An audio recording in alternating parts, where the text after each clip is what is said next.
Hello, Retriever fans, and welcome in episode 3 of Catching Up with the Dawgs, the final of our three-part series with former UMBC baseball players playing professional ball. Got AJ Wright with us here today. AJ, thank you for taking the time today. Hey, thanks for having me, David. So, AJ, former Retriever, played 2016 through 19 seasons, now with the Skyland Cardinals, playing out there in New Jersey, right? Yep, it's in pretty much as North Jersey as you can get. So I guess just kind of to get things started here, just give us a quick update. How have you been since you graduated last spring, and then what you're up to right now?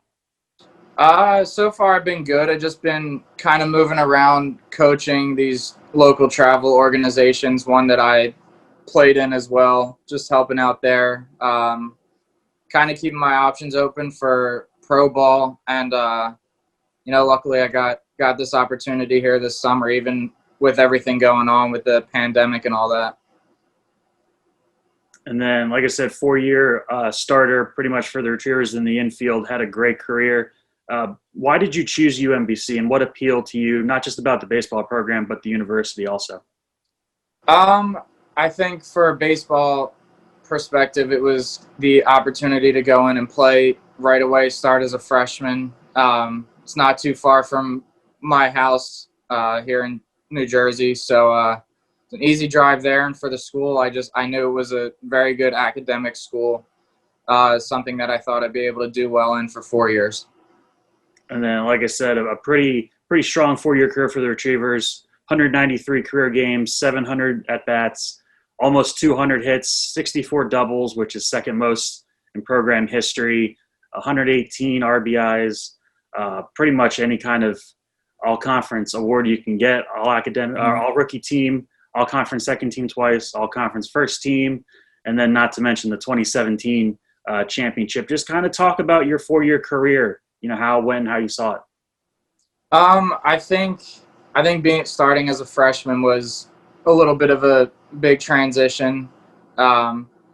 Just getting my feet wet, pretty much getting used to how college baseball works. And then I think over time, as I got playing more, it became more and more easy every day to know that I was going to be in the lineup. You know, going to practice every day. And I think as a senior, I was able to help all those younger kids kind of turn into their own college players, just showing them how everything went on a daily basis for the most part. And then the big milestone during your career was that 2017 title, an appearance at the NCAA regionals. Kind of an up and down year during that 2017 season. But you guys really kind of came on strong at the end, especially that last weekend series against Stony Brook to earn that 2 seed and get the bye. Just kind of talk about that season, that regular season as a whole. It was a lot of ups and downs, but really, really strong play in May. Yeah, like you said, it was a lot of ups and downs, but I think as a team, we kind of always knew that we were good enough to win. And the whole goal the whole year was to get either the 1 or 2 seed. So we had that first round bye in the tournament. And then we were able to get that the last weekend. And then our pitching really, really stepped up in the playoffs. We only gave up a couple runs, and we had some timely hitting in there as well. We were able to get the job done in 3 games. And then kind of take us through that whole championship run. Started off, you had the bye, but then when you were supposed to play, got rained out, got pushed back another day, and then you were finally going to start playing, and then it got delayed even more because of rain. Do you think that layoff, that extra couple of days, kind of helped you guys regroup, especially that pitching staff? Yeah, I think so for the most part, but I think in general we were always ready. We were going to be ready to go no matter what. We stuck to our plan, whether that was doing our locker room stretches or getting swings in the cages. I mean, we were always ready to go. We were a tight bunch and able to just do whatever was thrown at us that weekend. And then that championship game against Maine, they had to stave off a bunch of eliminations to get to that day.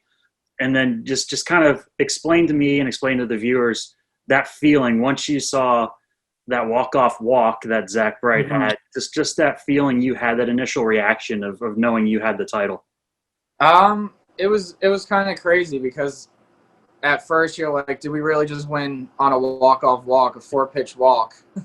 and then as as we were all running towards Zach Wright out in the outfield, it kind of all hit me at once that we actually were able to pull it off, able to win the America East and, go to a regional. And I think we were all pretty excited for that to happen because it hasn't happened as a America East conference yet. So I think it was just all a surreal moment for us all.